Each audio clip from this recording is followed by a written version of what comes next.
চলে এসেছি বন্ধুরা সজনে ফুলে আবারও নতুন একটি রেসিপির ভিডিও শেয়ার করতে। আজকের রেসিপিটা একদম অন্যরকম হবে আর খেতেও মজা, বানানোটাও অনেক সোজা। তাই চলুন দেরি না করে শুরু করি। খুবই কম সময়ে বানিয়ে শেয়ার করব আপনাদের সাথে। যদি আমার রেসিপিটা ভালো লাগে অবশ্যই একটা লাইক ও কমেন্ট করে জানাবেন। সজনে ফুলের রেসিপি বানানোর জন্য এখানে সজনের ফুলগুলোকে আগে থেকেই বেছে নিয়েছি, ডাঁটিগুলো যে ছিল সেগুলো ফেলে দিয়েছি। এবার আমি ভালো করে ধুয়ে নিয়েছি দুবার। তারপরে কড়াইয়ের মধ্যে জল বসিয়ে জলটাকে গরম করতে দিয়েছিলাম গ্যাসের চুলা অন করে। এবার ধুয়ে জল ঝরানো সজনের ফুলগুলোকে দিয়ে দিলাম। তার সাথে আমি দিয়ে দিচ্ছি লবণ। এখানেকার ফুলগুলো একটু কষ্টা ভাব বেশি হয়। এবার ফুলগুলোকে ভালো করে লবণ জলের সাথে মিশিয়ে ফুটিয়ে নেব।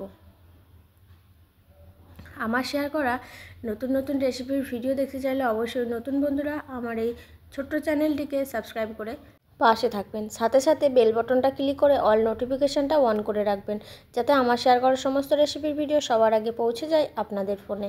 আর এই যে কথা বলতে বলতে সজনে ফুলগুলোকে আমি ভালো করে সিদ্ধ করে নিয়েছি। এবার একটা ছাঁকনির মাধ্যমে জলটাকে ঝরিয়ে নেব।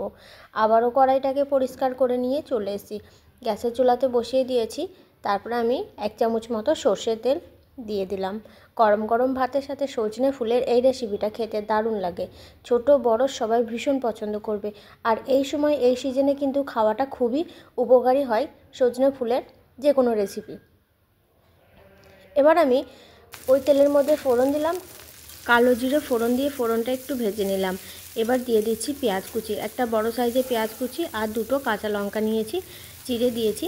এবার একটু ভেজে নেব। পেঁয়াজটা হালকা ভাজা হয়ে গেলে আমি এই সময় দিয়ে দিচ্ছি সামান্য হলুদ এবং লবণ দিয়ে দেব। যেহেতু লবণটা আমি একটু কমই দিচ্ছি, সজনে ফুলগুলো সিদ্ধ করার সময় দিয়েছিলাম সেই জন্য, তাই অবশ্যই পরিমাণ মতো দিয়ে নিতে হবে। এবার পেঁয়াজগুলোকে আবারও কিছুক্ষণ ভেজে নিচ্ছি। পেঁয়াজটা কিছুটা ভাজা হয়ে যাওয়ার পরে দিয়ে দেব সজনের ফুলগুলোকে। ভালো করে আমি জলটাকে ঝরিয়ে নিয়েছি। এবার পেঁয়াজের সাথে খুব ভালো করে লো টু মিডিয়াম ফ্লেমে ভেজে নেব। গরম গরম ভাতের সাথে পেঁয়াজ দিয়ে সজনে ফুল ভাজা খেতে কিন্তু দারুণ লাগে। তাই বন্ধুরা একবার অবশ্য আমার মতো করে বানিয়ে খেয়ে দেখবেন, আপনাদেরও ভালো লাগবে। আমি খুব ভালো করে ভেজে নিয়েছি। সবার শেষে সামান্য একটু চিনি দিয়ে দেবো।